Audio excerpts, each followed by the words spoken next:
The summer sun rested gently over the rolling countryside of Regency, England, casting a warm glow across the celebrated gardens of Ashcombe Estate. Travelers often claimed there was no finer collection of roses, lilies, and lavender in the county. Noble families journeyed from distant towns merely to stroll along its winding paths, praising the beauty of every carefully arranged flower bed. Guests admired the blossoms, complimented the elegant fountains, and applauded the estate's reputation. Yet almost none of them spared a thought for the quiet hands responsible for preserving such splendor.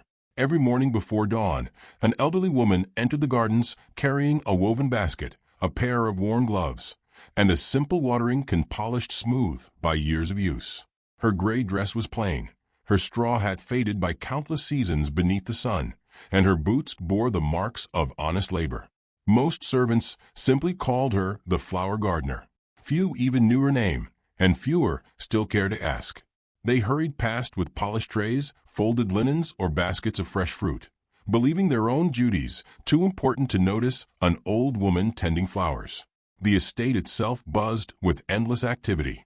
Stable boys hurried between the carriage house and the paddocks. Housemaids polished windows until they reflected the blue sky. Footmen rehearsed formal greetings in preparation for distinguished visitors expected later in the season. Everyone sought opportunities to impress someone of higher rank. Everyone, it seemed, except Edmund Hale.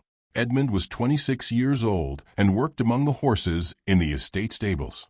His jacket showed careful mending at the elbows, and his boots had been resoled more than once. Though his wages barely covered a modest room in the nearby village, he carried himself with quiet dignity. He believed that honest work deserved respect, whether performed before a duke or in an empty field. His late father, once a village schoolmaster, had taught him that a person's worth was measured by character rather than circumstance. Those words remained with Edmund long after both his parents had passed away. Each afternoon, after exercising the horses and cleaning the stalls, Edmund crossed a narrow stone path leading toward the stable well. One particularly warm day, he noticed the elderly gardener resting beneath an arbor wrapped in climbing roses. Her breathing appeared slightly heavy, and the watering can beside her stood empty. Without hesitation, Edmund drew fresh water from the well, filled a clean tin cup, and approached her with a respectful smile. "You appear to have earned a pause," he said gently. "Please, have some water before the flowers ask for more of your strength." The old woman accepted the cup with graceful hands that contrasted strangely with her humble clothing. "You are very thoughtful," she replied. "Many pass this way." Edmund glanced toward the flower beds where bees drifted lazily between blossoms. "I suspect they have pressing business," he answered with a quiet laugh. "Mine can wait a moment." She studied him carefully before asking, "And what persuaded you to stop?" Edmund looked across the colorful gardens. "Flowers survive because someone remembers to water them," he said. "I imagine people are not so different." A gentle smile spread across her face, one carrying unusual warmth and quiet understanding. "That is a rare thought," she said softly. From that afternoon onward, their brief conversations became part of Edmund's daily routine. Whenever his duties allowed, he brought cool water from the well. Occasionally, he shared half a loaf of fresh bread purchased from the village baker. Once, noticing that the wooden handle of her watering pail had cracked, he spent an evening carving and fitting a sturdy replacement from ash wood gathered near the stable fence. He never mentioned the effort. The next morning, he simply handed it to her before returning to work. The gardener accepted every kindness with sincere gratitude, but never offered much about herself. Instead, she asked questions. "Have you always worked with horses? What would you do if fortune smiled upon you? Is contentment easier to find than wealth?" Her questions were thoughtful rather than curious, encouraging reflection instead of conversation for its own sake. Edmund answered honestly. "I enjoy caring for living things," he admitted one afternoon while watching swallows glide above the gardens. "Whether horse, tree, or flower, they reward patience better than pride." She nodded slowly. "Patience is often overlooked." "So is kindness," Edmund replied. Several servants began noticing these regular meetings. A pair of young footmen chuckled whenever Edmund crossed the gardens carrying another cup of water. "There goes our gentleman gardener," one whispered. "Perhaps he'll inherit a flower bed," another joked. Edmund merely smiled and continued walking. He had little interest in answering mockery with resentment. What he never realized was that the estate steward had observed nearly every exchange from the terrace overlooking the central lawns. More than once, the steward quietly recorded notes inside a small leather journal before returning indoors, without explanation. As the weeks passed, the gardens entered their fullest bloom. Roses climbed elegant arches, lavender scented the warm air, and bright peonies bordered the marble pathways. Visitors admired the breathtaking displays, while servants busied themselves preparing for the grand summer garden exhibition only a month away. Excitement spread throughout Ashcombe Estate, for the event welcomed respected families from London and neighboring counties alike. Amid the growing bustle, the elderly gardener remained exactly as she had always been. She worked patiently from sunrise until evening, trimming faded blossoms, loosening the soil around delicate roots, and speaking softly to fragile seedlings as though encouraging old friends. One peaceful afternoon, she accepted another cup of water from Edmund before gazing thoughtfully across the endless beds of flowers. "Many people admire blossoms, Mr. Hale," she said quietly. "Very few notice the hands that keep them alive." Edmund followed her gaze toward the vibrant gardens stretching beneath the golden sky. He smiled, believing she spoke only of forgotten workers whose quiet efforts allowed beauty to flourish unnoticed. He had no idea those simple words carried a meaning far greater than either the flowers or the gardener herself. The announcement of Ashcombe Estate's annual summer garden exhibition transformed the peaceful household into a place of restless anticipation. Invitations sealed with deep crimson wax departed daily in polished coaches, carrying news of the gathering to noble families throughout the surrounding counties and to several distinguished guests in London. Every servant understood that the exhibition was more than a celebration of flowers. It was an occasion when reputations were quietly formed, influential friendships began, and futures occasionally changed with nothing more than a well-timed introduction. Preparations touched every corner of the estate. Housemaids scrubbed marble floors until they gleamed like still water. Footmen polished silver candelabras and rehearsed graceful bows before tall mirrors. Garden laborers trimmed hedges into elegant shapes, swept gravel pathways, and planted fresh rows of fragrant sweet peas near the entrance, where visitors would first arrive.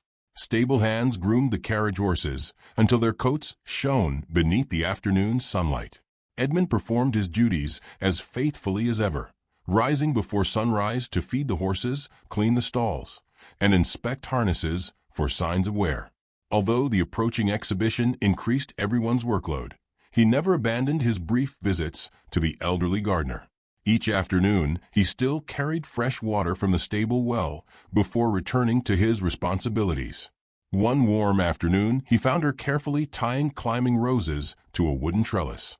"You seem busier than usual," Edmund observed. "The flowers know guests are coming," she replied with a smile. "They always seem eager to offer their finest display." Edmund laughed softly. If only people prepared themselves with equal honesty. She looked toward him thoughtfully. Perhaps they prepare too carefully. Before he could answer, several young footmen walked nearby, carrying folded table linens. One glanced toward the gardener and shook his head with amused disbelief. "Our stable philosopher is visiting his favorite flower keeper again," he whispered loudly enough for Edmund to hear. Another servant chuckled. "Mind you don't waste all the drinking water. Flowers cannot repay kindness." Their laughter drifted across the garden before disappearing around the hedge. The gardener simply continued fastening the roses. "Mockery is often easier than understanding," she said quietly. Edmund shrugged. "I have discovered that people usually reveal themselves while speaking about others." Her eyes brightened slightly. "You choose your words carefully. My father believed careless words would grow into careless habits." The old woman nodded, without another remark. During the following weeks the estate grew steadily more crowded. Merchants arrived with rare bulbs, ornamental shrubs, and decorative stone planters. Musicians rehearsed beneath shaded terraces. Cooks experimented with elegant desserts shaped like blooming flowers. Every department competed to impress visitors expected from the highest circles of society. Yet amid all the excitement, the gardener remained almost invisible. Guests occasionally stepped around her while praising the gardens she had spent months cultivating. Some admired the roses without acknowledging the woman trimming their fading petals only a few feet away. Others assumed she belonged to the lowest rank of workers and scarcely offered a greeting. Edmund noticed these small discourtesies more than she seemed to. One afternoon he found her seated beneath an ancient oak tree, carefully cleaning dirt from a bundle of young lavender plants before replanting them beside the southern pathway. He handed her another cup of cool water. She accepted it gratefully before asking, "May I trouble you with a curious question?" "Of course. If tomorrow you discovered that I possessed great wealth, would your kindness change?" Edmund considered the question for only a moment. "I hope not." "Only hope." He smiled. "No, I know it would not. If kindness depends upon another person's fortune, it was never kindness at all." The gardener studied his face as though weighing every syllable. "And if I held influence, position, authority, I should still bring you water whenever the day grows warm." She lowered her eyes toward the flowers in her lap. "Then I have been fortunate to meet you." The sincerity in her voice surprised him. "I have done nothing extraordinary." "Perhaps," she answered softly, "that is exactly what makes it extraordinary." The following morning Edmund searched the gardens after completing his work, intending to deliver fresh bread from the village bakery. The gardener was nowhere to be found. Her watering can rested neatly beside an empty flower bed. Her gloves had disappeared. The small wooden stool, where she often paused beneath the arbor, stood vacant. He asked another gardener whether she had taken a day away from work. "I heard she is gone," the man replied with a careless shrug. "Gone where?" "No one seems to know." Edmund felt an unexpected disappointment. Their conversations had become such a familiar part of each day that the gardens suddenly seemed strangely quiet without her gentle presence. The exhibition began that very afternoon. Elegant carriages rolled through the estate gates one after another, carrying ladies dressed in graceful silk gowns and gentlemen wearing tailored coats adorned with polished buttons.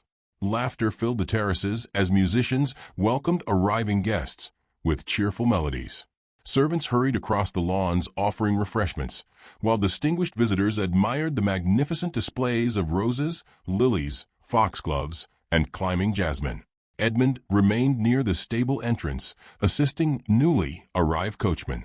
Then a hush gradually settled across the estate. A magnificent black carriage trimmed with gold entered through the main gate, escorted by mounted outriders wearing the colors of one of England's oldest ducal houses. The horses moved with perfect discipline before stopping beside the grand staircase. Every conversation ceased.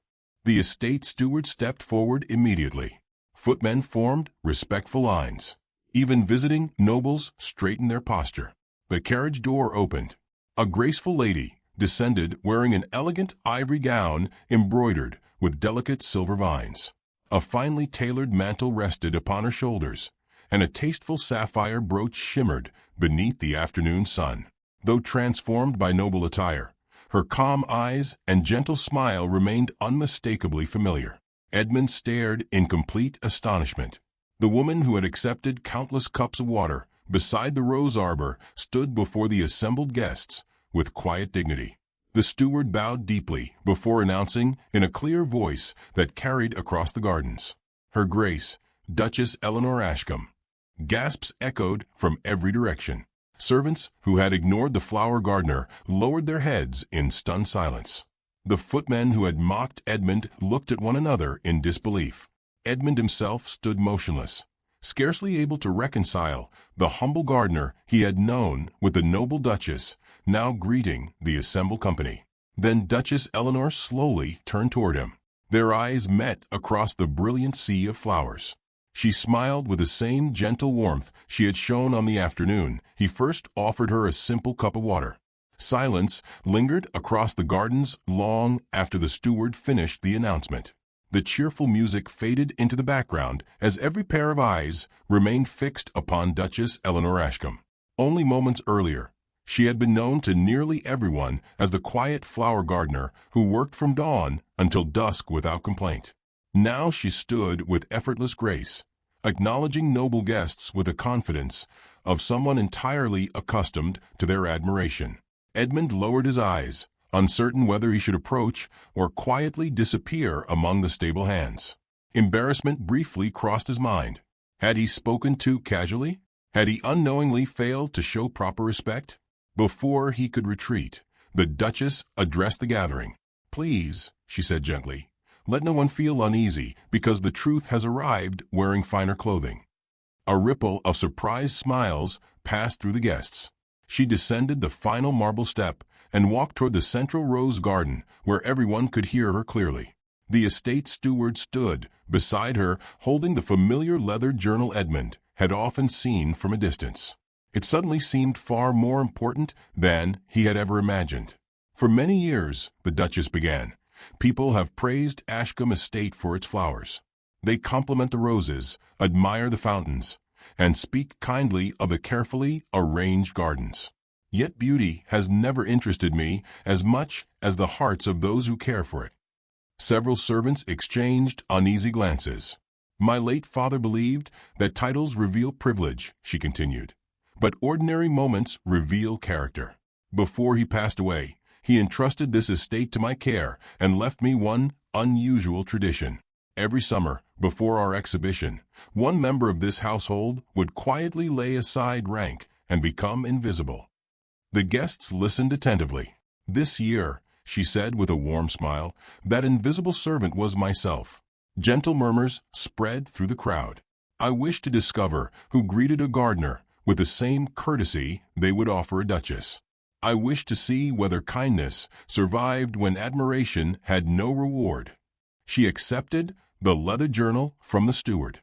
"During these past months, careful observations have been recorded, not to shame anyone, but to understand the true spirit of this household." She opened the journal. "I found many examples of diligence, professionalism, and excellent work. I also discovered moments when simple courtesy disappeared because someone believed another person too ordinary to deserve it." Her voice remained calm, never accusing. "A servant who ignored an elderly worker while praising distinguished guests." She turned another page. "A visitor who admired roses yet stepped carelessly upon newly planted seedlings because he assumed no one important would notice." Another page.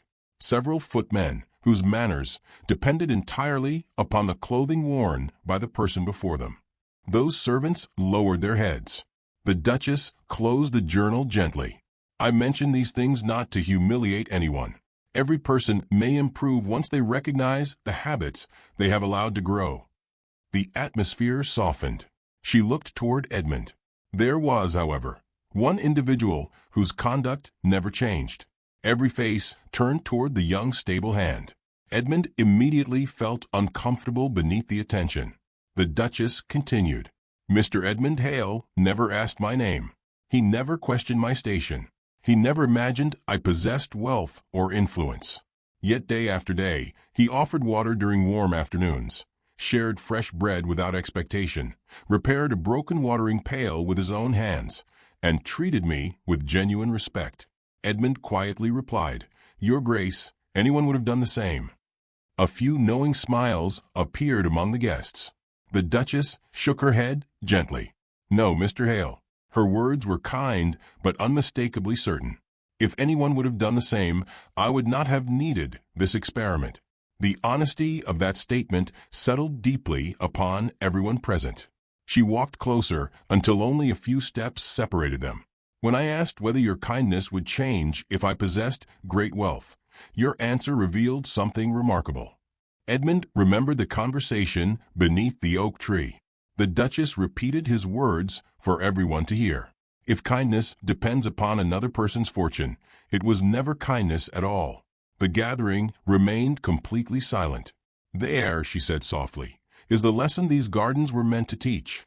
She turned once more toward the assembled guests. "Flowers bloom equally beneath the sun, whether admired by a king or by a child. Their beauty does not change because someone important happens to notice them. Human dignity deserves the same understanding. Several visiting ladies nodded thoughtfully. Even some gentlemen, who had arrived expecting little more than a pleasant exhibition, seemed deeply moved. The Duchess invited the estate steward to step forward carrying another folder. "During the coming weeks," she announced, "certain responsibilities within Ashcombe Estate will change." Anxious expressions appeared among several servants. "No one will lose employment because of a single mistake," she assured them. However, positions involving hospitality, supervision, and leadership require more than skill. They require consistent character. As the evening sun cast golden light across Ashcombe's magnificent gardens, Edmund accepted the Duchess's offer with quiet gratitude, realizing that the smallest acts of kindness had gently opened a future he had never imagined possible for himself. She calmly explained that some senior servants would receive additional training before returning to leadership duties. Others, who had quietly demonstrated patience and fairness, would assume greater responsibilities. The decision surprised many people because they rewarded integrity rather than popularity. Finally, she faced Edmund once again. "There remains one appointment still to be offered." He looked genuinely puzzled. "Our gardens continue expanding each year. We are establishing new botanical collections, educational greenhouses, and apprenticeships for orphan children wishing to learn useful trades." Edmund listened respectfully. "I desire someone to oversee this work." He looked behind himself, assuming another person stood nearby. The Duchess smiled. "I am speaking to you, Mr. Hale." A murmur spread through the crowd. Edmund's eyes widened. "Your Grace," he said carefully, "I'm only a stable hand. I know little about managing such an undertaking." "You know far more than you believe. I have never supervised an estate.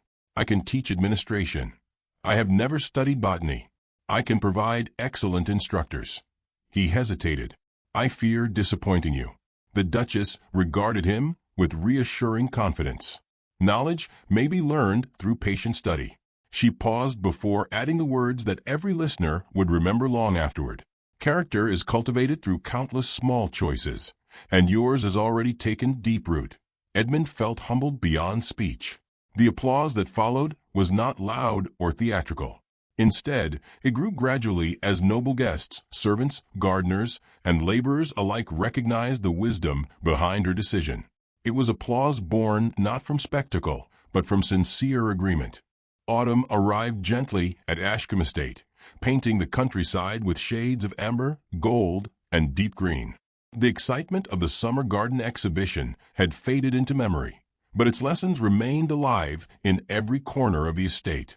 Life settled into a calmer rhythm, and with each passing week, the changes introduced by Duchess Eleanor quietly transformed not only the gardens, but also the people who cared for them.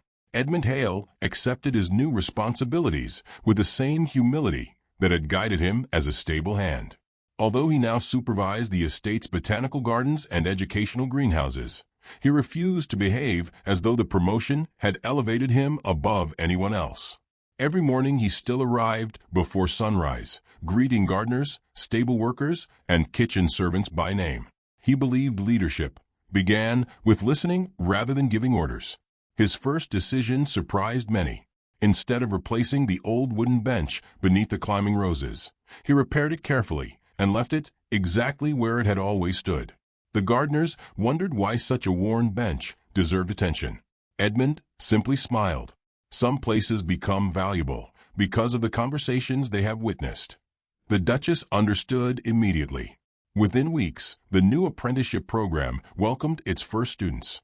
They were young men and women from modest villages, orphan children from nearby parishes, and hard-working laborers hoping to learn the art of cultivating flowers, herbs, and fruit trees.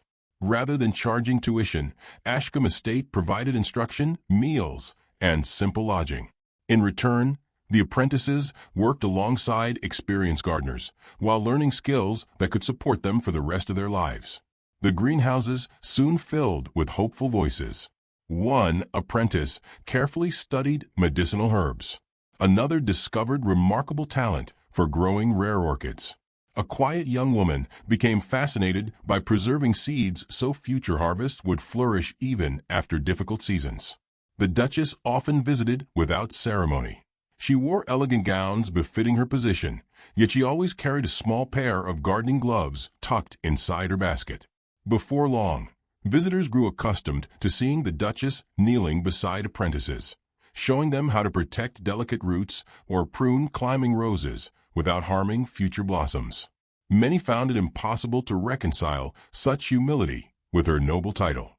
One afternoon, a visiting baron asked why she continued gardening when dozens of skilled workers could perform every task for her. Duchess Eleanor smiled warmly. "If I cease caring for the flowers myself, I may one day forget how much effort beauty truly requires." The gentleman reflected upon her answer long after returning home. Meanwhile, changes among the servants became equally noticeable. Those who had once mocked the elderly gardener began examining their own behavior with quiet honesty. The young footmen who had laughed at Edmund approached him together one crisp morning. "We owe you an apology," the eldest admitted. "We judged people by appearances, and we laughed at kindness because it seemed foolish." Edmund listened patiently before offering each of them a sincere smile. "Every garden begins with soil that must be improved," he replied. "What matters is the willingness to cultivate something better." His forgiveness carried no trace of pride. The apology marked a new beginning rather than the end of an old mistake. As months passed, Ashcombe Estate earned admiration for reasons far beyond its magnificent flowers. Newspapers praised the educational gardens that trained young apprentices regardless of wealth or family background. Travelers visited not merely to admire roses, but to witness an estate where respect flowed naturally between noble guests and ordinary workers.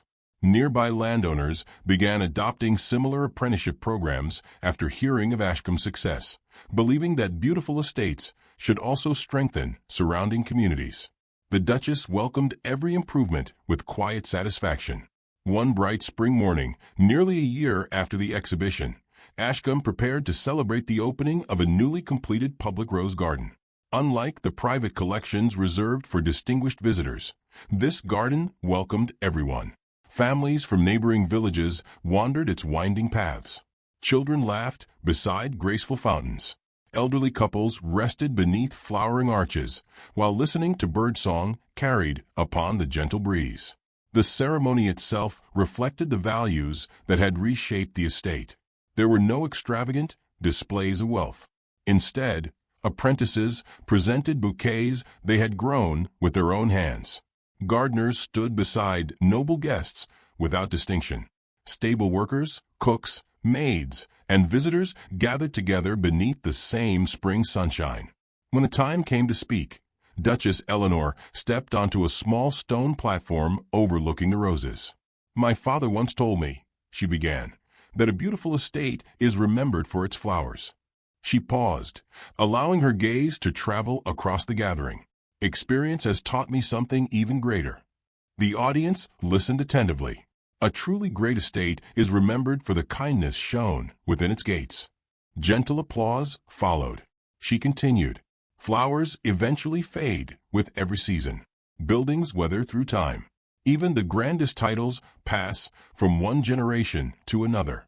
Yet every act of compassion plants a seed whose harvest may bless countless lives." Many remembered the quiet gardener who had once walked these very paths unnoticed. The Duchess then invited Edmund to stand beside her. He approached with the same modesty he had always possessed. "In recognition of unwavering integrity," she announced, "I appoint Edmund Hale as the permanent master gardener and steward of Ashcombe Gardens." The applause echoed warmly across the estate. Edmund bowed respectfully. "Your Grace," he said, "whatever good has grown here belongs to everyone willing to care for another person before caring for themselves." His words drew grateful smiles from apprentices and servants alike. Later that afternoon, after the celebration ended, Edmund walked through the gardens alone. The roses bloomed brilliantly beneath the clear blue sky, their fragrance carried gently upon the breeze. Near the familiar arbor, he noticed one of the youngest apprentices struggling beneath the warmth of the afternoon while carrying heavy watering cans. Without hesitation, Edmund crossed to the stable well. He filled a simple tin cup with cool water. Returning quietly, he offered it to the tired apprentice with the same gentle smile that had once been offered to an elderly gardener many months before. The child accepted gratefully. "Thank you, sir." Edmund chuckled softly. "We all need someone to remember us now and then." From a nearby pathway, Duchess Eleanor watched unnoticed. She smiled with quiet contentment before speaking almost to herself. The finest gardens are never grown from wealth alone. Her eyes rested upon Edmund as he encouraged the apprentice before lifting one of the watering cans himself. They bloomed from kindness passed from one heart to another. As evening sunlight bathed Ashcombe Estate in golden warmth, the gardens flourished more beautifully than ever before. Yet their greatest treasure was no longer the rare roses, elegant fountains, or celebrated exhibitions. It was the enduring truth quietly rooted within every path and blossom. Genuine nobility is measured not by rank, riches, or recognition, but by the compassion a person freely offers when no one expects anything in return. That lesson, carried from one generation to the next like seeds upon a gentle breeze, became the most beautiful garden of all.